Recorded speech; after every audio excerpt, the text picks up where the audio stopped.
Alright, so here's the failed part.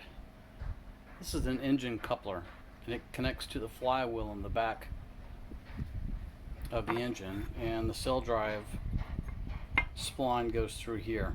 So this rubber here is intended to kind of dampen the forces between the propeller shaft and the engine, so it takes up some of the force. The problem is these little bumpers wear out that's inside here, and these larger bumpers wear out. So what ends up happening is the center plate starts banging and slipping from within there. And you wind up with a rattling noise and potentially slipping props. So this part does go bad, and the only way you really know it is by separating the engine from the Saildrive and inspecting it. In this case, as soon as this was taken off, the pieces just fall apart.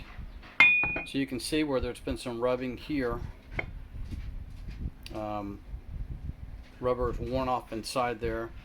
Rubber is not looking so good, but it's these bumpers that eventually chew up the larger bumpers, and the little one's gone, it chews these up. So you wind up flaking all of your rubber all over the place, and then you end up with just metal on metal. So I've got a video that shows what the sound makes, and it's pretty obnoxious, but it's essentially just this piece spinning and banging inside of here without any rubber to dampen it.